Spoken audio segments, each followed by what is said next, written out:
Olá pessoal, eu sou a Bianca e nesse vídeo eu vou falar sobre o reator tubular. Os tópicos que eu vou abordar são uma breve introdução ao reator PFR, uma aplicação desse reator, a equação de projeto, a cinética de reação para reações elementares e não elementares, a estequiometria, as reações em série e em paralelo, os reatores em série e em paralelo, as reações reversíveis, os reatores não isotérmicos e a distribuição do tempo de residência.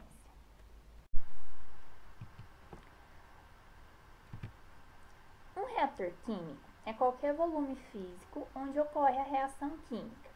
Ele é o coração de uma planta química e geralmente é precedido e sucedido por diversos outros equipamentos destinados ao tratamento físico das matérias-primas, como a secagem e a mistura, e os produtos da reação, como a separação e a purificação.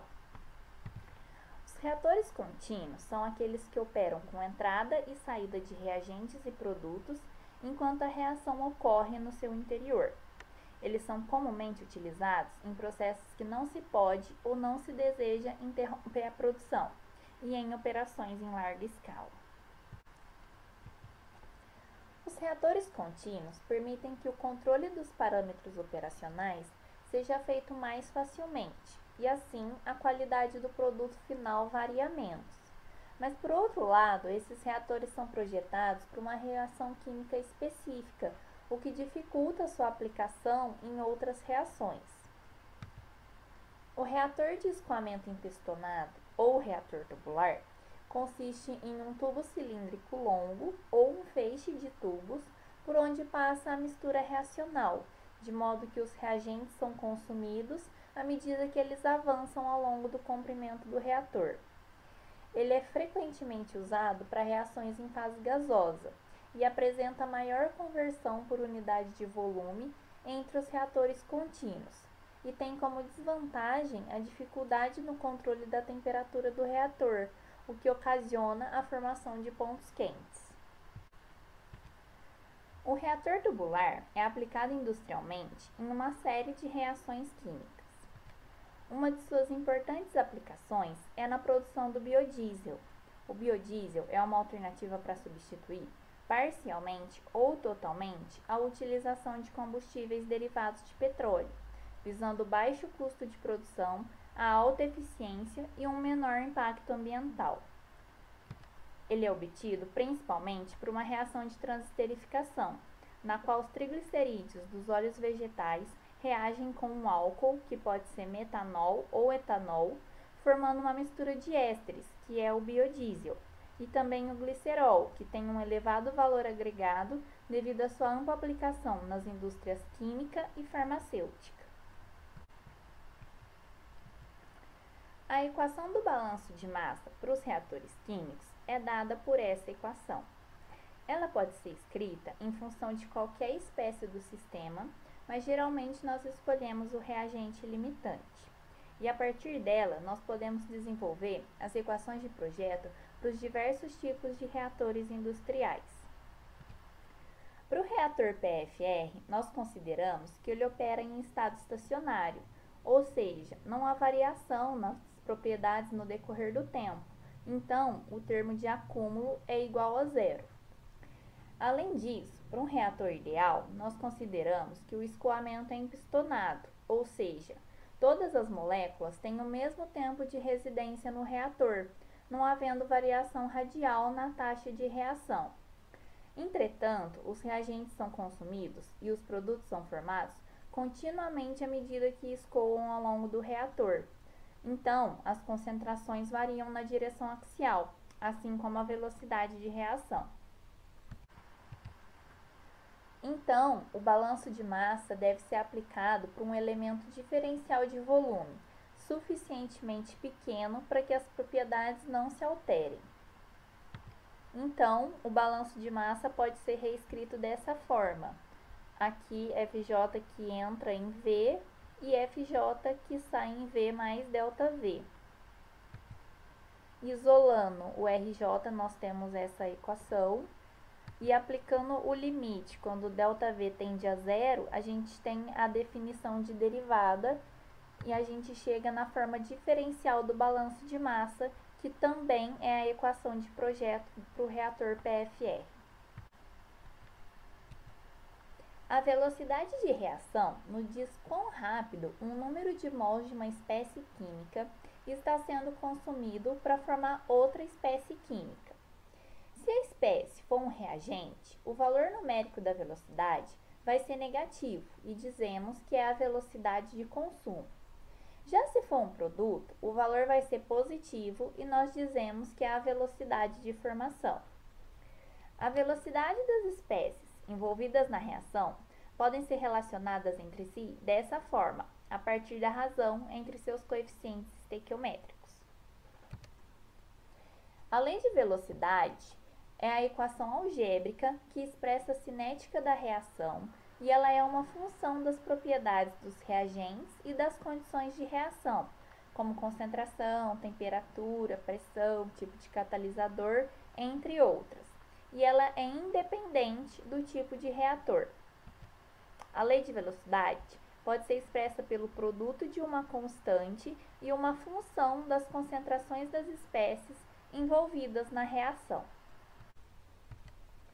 A constante da taxa ou velocidade específica é fortemente dependente da temperatura e tal dependência pode ser estimada pela equação de Arrhenius, que é essa daqui, em que A é o fator pré-exponencial, E é a energia de ativação, R é a constante dos gases e T é a temperatura.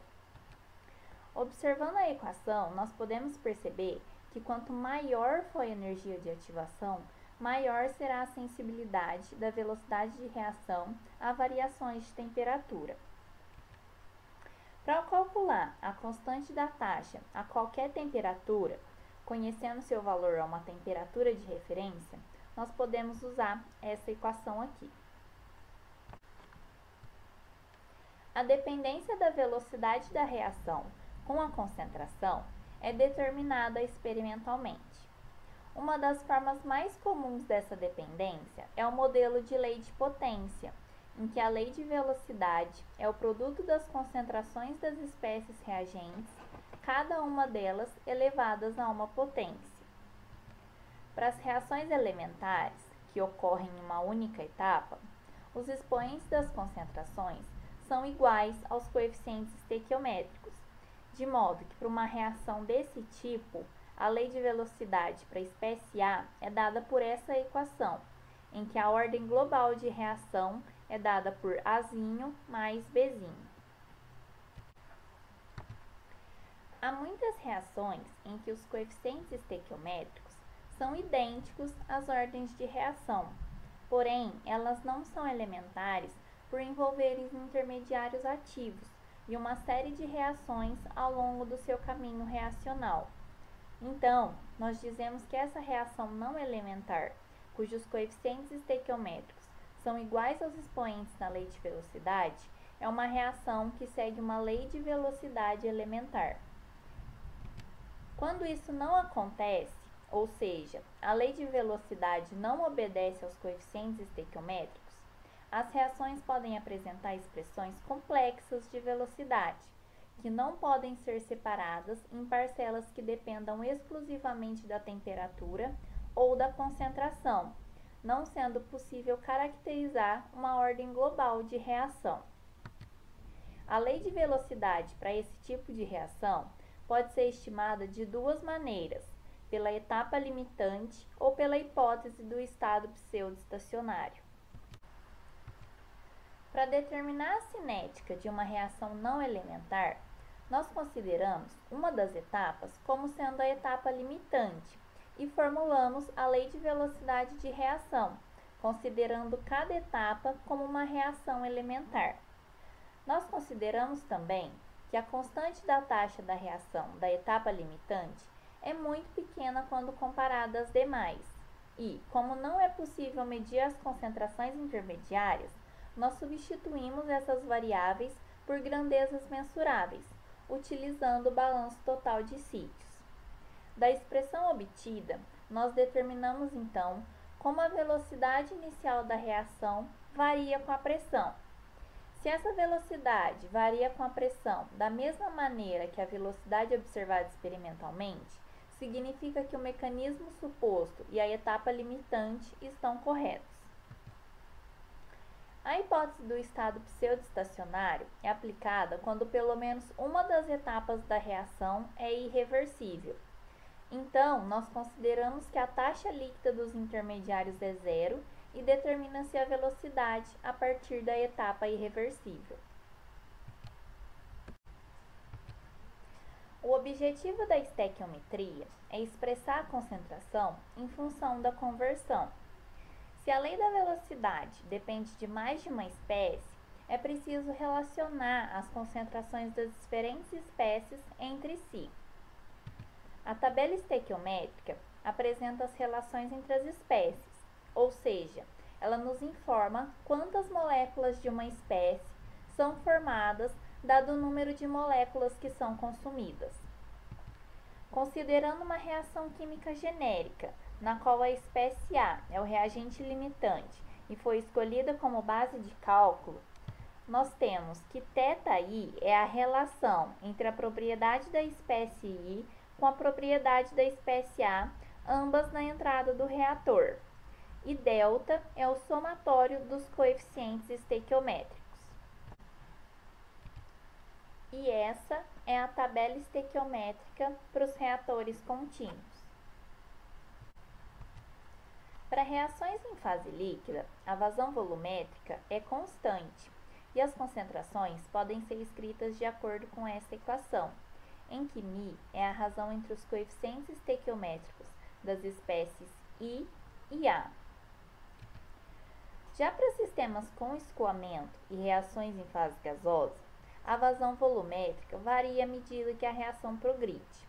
Quando isso acontece, nós devemos calcular a vazão volumétrica e a concentração por essas duas equações, em que ε é dado por essa relação aqui. Quando ε é igual a zero e delta é menor que zero, o fluido se move através do reator a uma vazão volumétrica constante. Quando ε é menor que zero e delta é menor que zero, a vazão volumétrica diminui à medida que a conversão aumenta. Assim, as moléculas gastarão mais tempo no reator do que elas gastariam se a vazão fosse constante. Esse maior tempo de residência leva a uma maior conversão em relação ao caso de vazão constante. Quando ε é maior que zero e delta também é maior que zero, a vazão volumétrica aumenta à medida que a conversão aumenta e as moléculas gastarão menos tempo no reator em relação ao que gastariam se a vazão fosse constante. Então, o menor tempo de residência leva a uma conversão menor do que aquela obtida se a vazão fosse constante. Raramente, a reação desejada é a única que ocorre no reator. Por isso, um dos fatores-chave do sucesso econômico de uma planta química é a minimização das reações indesejáveis que ocorrem juntamente com a reação desejada. Existem 4 tipos básicos de reações múltiplas que podem ocorrer isoladamente, em pares ou todas juntas. As reações paralelas ou competitivas, que são aquelas em que o reagente é consumido por duas rotas diferentes de reação para formar produtos diferentes. As reações em série ou consecutivas, nas quais os reagentes formam um produto intermediário que reage outra vez para formar um outro produto. As reações complexas, que são formadas pela combinação de reações em série e em paralelo. E as reações independentes, que ocorrem ao mesmo tempo, mas nem os produtos nem os reagentes reagem entre si. Nós queremos, então, minimizar a formação dos produtos indesejados, visto que quanto maior a quantidade desses produtos formados, maior o custo para separá-los do produto desejado. Para determinar as estratégias para maximizar a formação do produto desejado, nós usamos a seletividade, que expressa como um produto é favorecido em relação ao outro quando nós temos reações múltiplas. A seletividade instantânea é a razão entre a velocidade de formação de D, que é o produto desejado, e a velocidade de formação de U, que é o produto indesejado. E a seletividade global é dada em termos das vazões molares na saída do reator. Para saber a quantidade de produto formado, nós usamos o rendimento. O rendimento instantâneo é a razão entre a velocidade de reação de um dado produto e a velocidade de reação do reagente-chave. Já o rendimento global é a razão entre a vazão molar do produto formado no final da reação e do reagente que foi consumido. A seletividade e o rendimento globais são importantes na determinação dos lucros e para manter o controle de qualidade do processo. Já os instantâneos auxiliam na escolha de reatores, que ajudarão a maximizar o lucro. Considerando essas duas reações paralelas, cujas cinéticas de reação são dadas por essas equações, nós queremos maximizar a seletividade do produto D, que é o produto desejado, em relação ao produto U, que é o produto indesejado. Se alfa for maior que beta, a reação deve ocorrer de modo a manter a concentração do reagente A tão alta quanto possível durante a reação. Para isso, nós devemos usar um reator em batelada ou um reator tubular, visto que nesses reatores a concentração de A começa em um valor alto e cai progressivamente durante o curso da reação. Se alfa for menor que beta, a concentração de A deve ser tão baixa quanto possível. Essa baixa concentração pode ser obtida utilizando um reator CSTR, uma vez que a concentração do reagente dentro do reator está sempre no seu valor mais baixo, que é igual à concentração de saída. Se a energia de ativação do produto desejado for maior que a energia de ativação do produto indesejado, a constante de D aumenta mais rapidamente com o aumento da temperatura. Então, o sistema de reação deve ser operado na maior temperatura possível. Já se a energia de ativação do produto D for menor que a energia de ativação do produto U, a reação deve ocorrer em baixa temperatura, mas não tão baixa a ponto de que a reação desejada não proceda até uma extensão significativa. Para reações em série, a variável mais importante é o tempo. Se a primeira reação for lenta e a segunda for rápida, será extremamente difícil produzir o produto intermediário. Já se a primeira reação for rápida e a segunda for lenta, um grande rendimento do produto intermediário pode ser alcançado. Muitas vezes, os reatores são conectados em série, de modo que a corrente de saída de um reator é a corrente de alimentação para o outro. Quando esse arranjo é usado, a conversão aumenta à medida que se aumenta o número de reatores, pois ela é dada pelo número total de mols de A que reagiram até aquele ponto por mols de A alimentados no primeiro reator.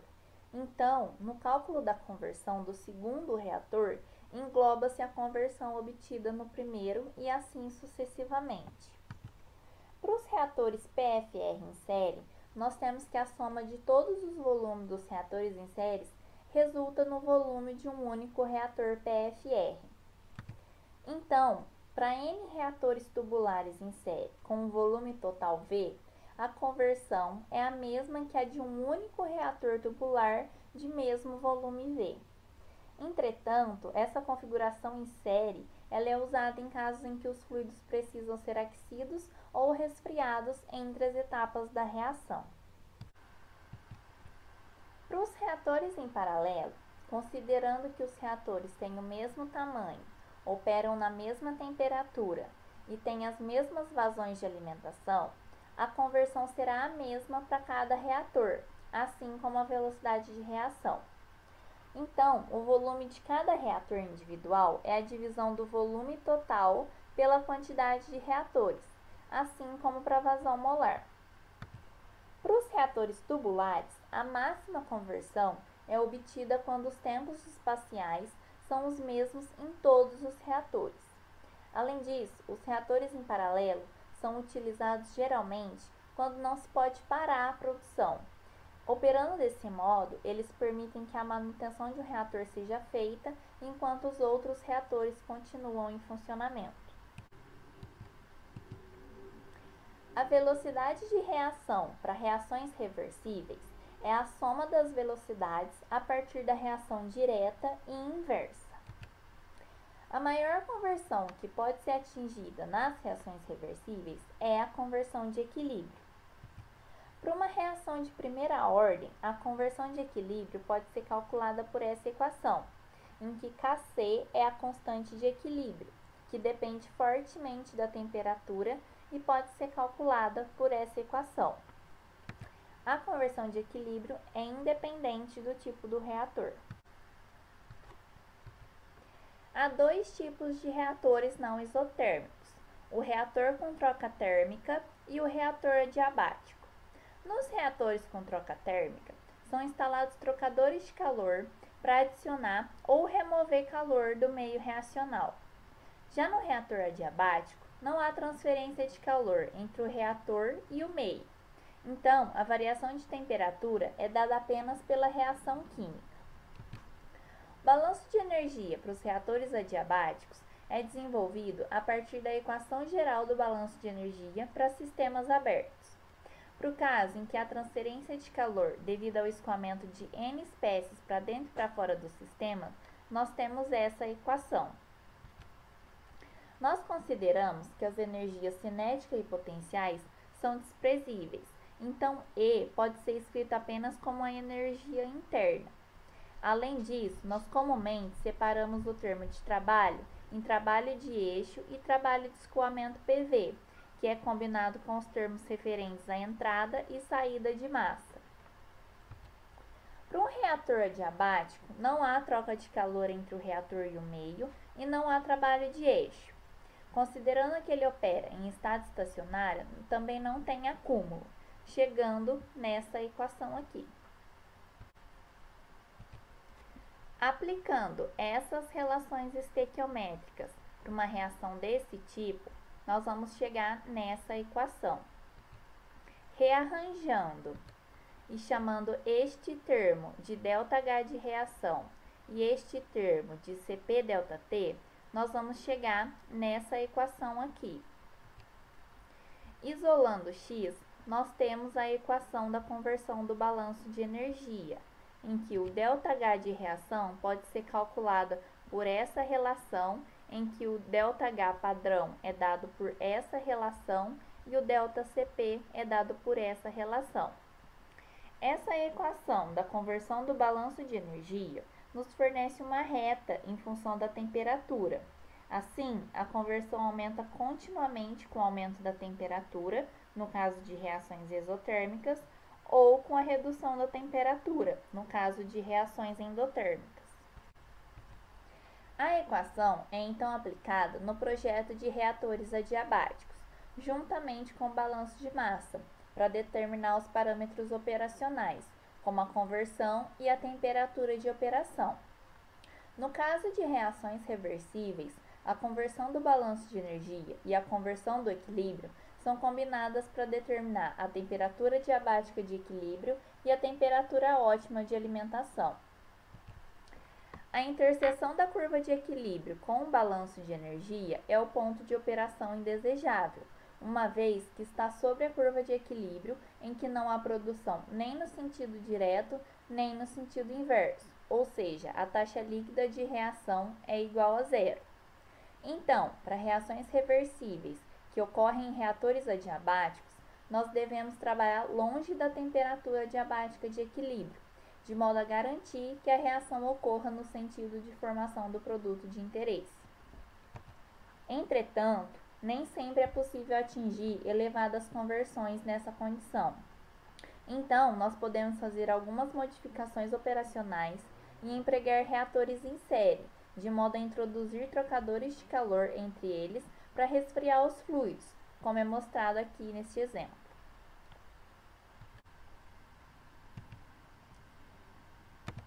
Em reatores ideais, nós consideramos que todos os átomos apresentam o mesmo tempo de residência no reator.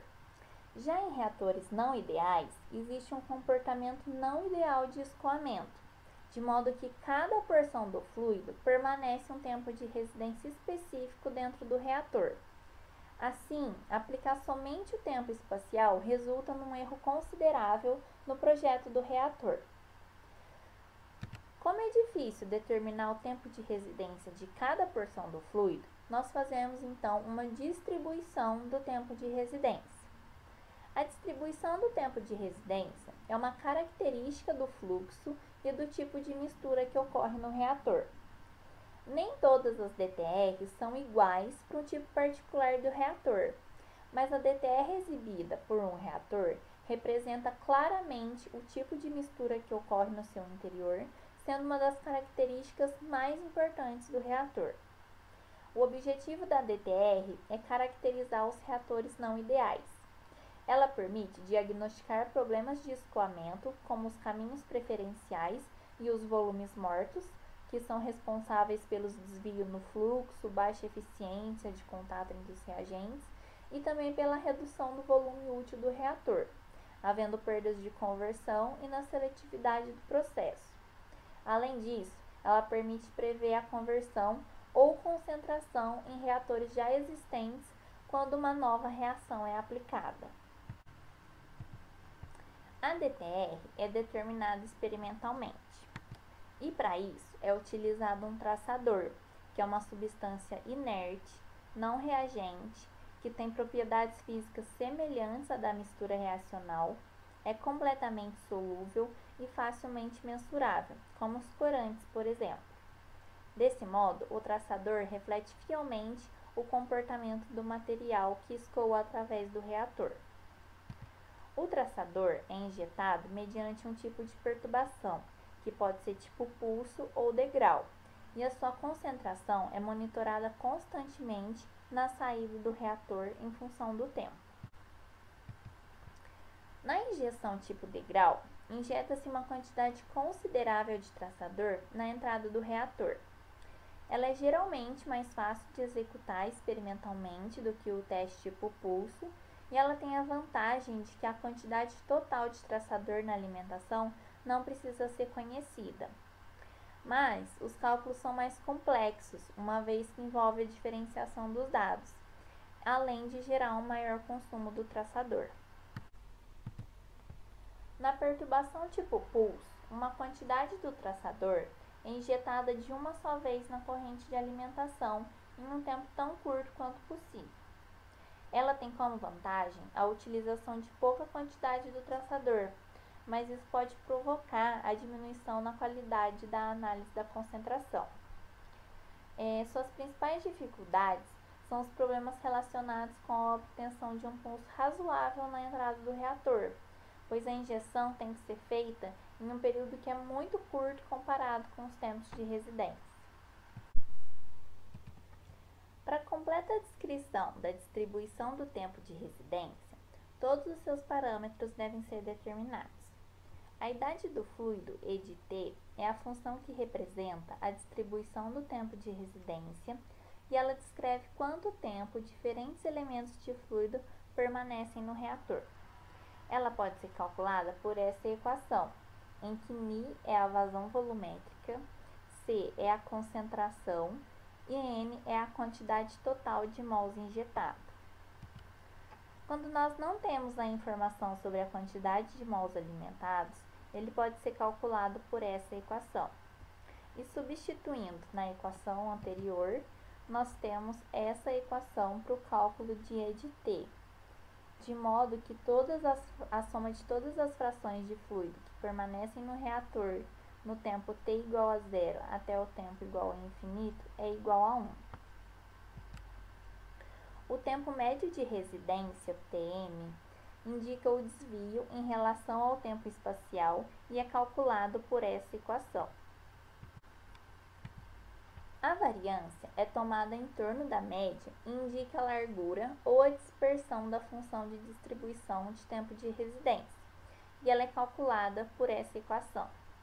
Quanto maior for a variância, maior a largura da função DTR, e isso implica em muitas frações do fluido com tempos diferentes, o que é ruim, porque dificulta o projeto do reator. Já a assimetria indica uma medida da distorção da função de distribuição com relação ao tempo médio de residência, numa direção ou noutra, e ela é dada por essa equação. A DTR nos reatores tubulares são as mais simples de considerar. Isso porque todos os átomos que saem do reator permaneceram precisamente o mesmo intervalo de tempo dentro dos reatores. Então, a função de distribuição é um pico de altura infinita e largura igual a zero, cuja área é igual a 1. E o tempo de residência médio é igual ao tempo espacial. E como todo material gasta exatamente o mesmo tempo no reator, não tem variância. É isso. Muito obrigada pela atenção.